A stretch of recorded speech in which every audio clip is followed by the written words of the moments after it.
I recommend the bill to the House and look forward to listening to the submissions in the Select Committee. Mr Chairman. I call Barbara Stewart. Thank you, Mr Speaker. I stand on behalf of New Zealand First today to support the Psychoactive Substances Bill. This bill has been a long time coming to this House, and we are really pleased that at last it is finally here.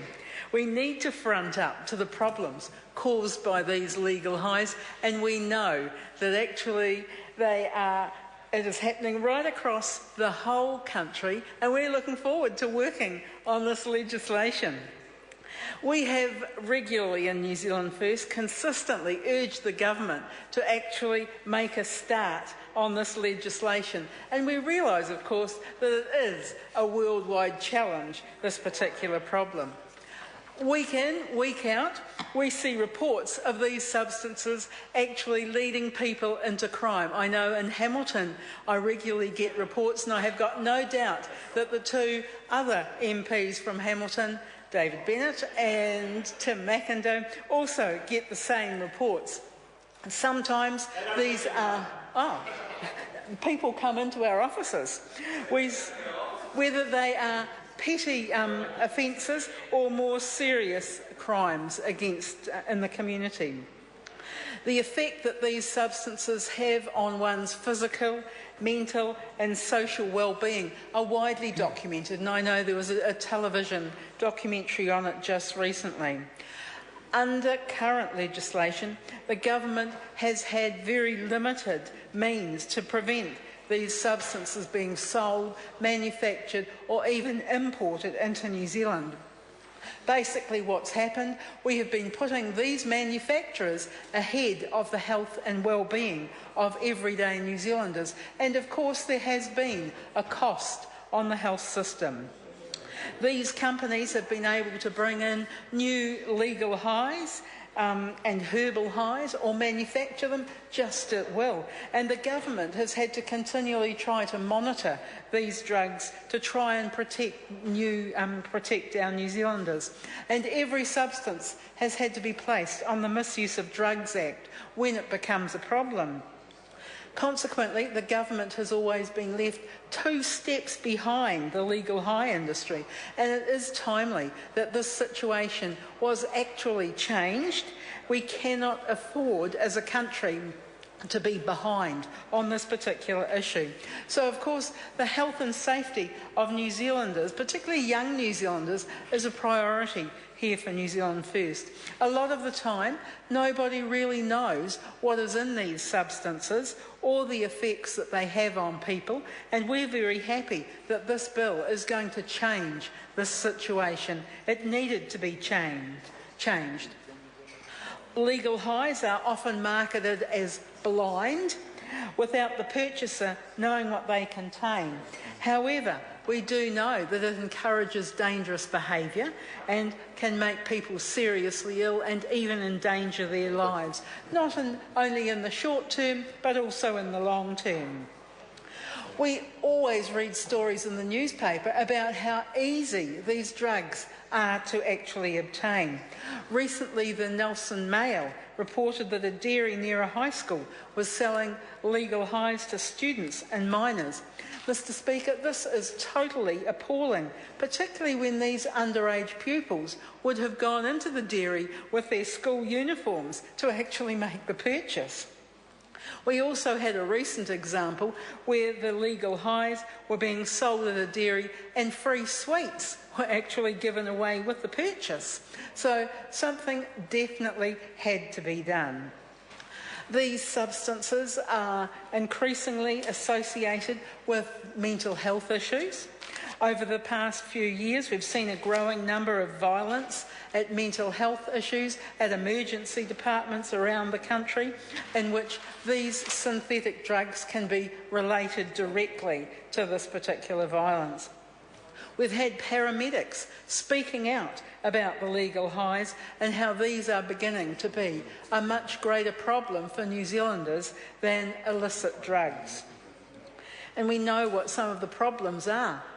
with people on these legal highs, from hyper-excited to psychotic and emotional.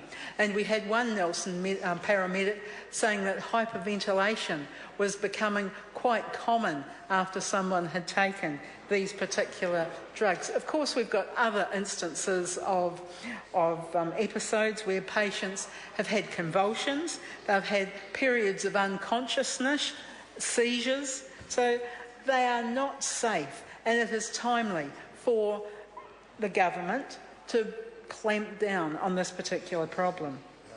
New Zealand First also supports the tough new penalties that this bill will introduce. 8 years in prison for importing, making or supplying banned substances, and 2 years in prison for importing, making or supplying untested substances. We do, however, and we'll follow it up in the Select Committee process, question the choice not to make possessing an unapproved substance a criminal offence. This individual that is possessing the substances is putting themselves and others at great risk. We understand the decision not to criminalise that the individual possessing the substances is that so many young people do not want to jeopardise their job and their travel prospects. But people under this bill will actually be committing an offence. Like the other members, we believe that the purchasing and the advertising restrictions of legal highs are a little less than adequate and could go further, and we'll be looking for that during the Select Committee process. We've always supported in New Zealand First greater transparency for consumers. However, we would actually take some extra steps in restricting the purchasing of these, more than what the Minister has done at this point in time. We believe that these highs should be further restricted than alcohol, rather than being aligned to alcohol. The bill will ban sales at dairies and no advertising except at point of sale. We would actually like to see a step further to prohibit advertising altogether and look into increasing the purchase age of psychoactive substances. 18, we believe, is totally inadequate. Perhaps we could look further at the plain packaging of these products.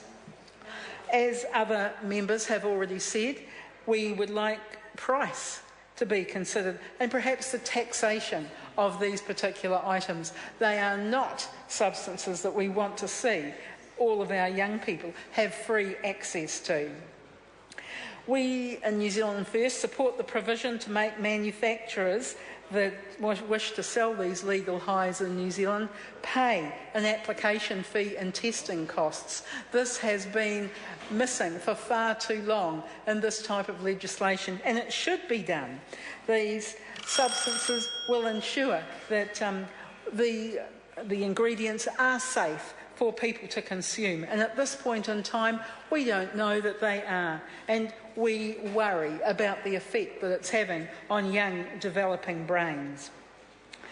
Mr. Speaker, we are happy with the labelling restrictions that will require all products to have a label listing their active ingredients, the phone number for the Poisons Centre and the contact details for the product's New Zealand manufacturer or supplier. That brings it in line with other products that are currently on the market. And of course, it also helps those who take these drugs to have a better idea of the dangers.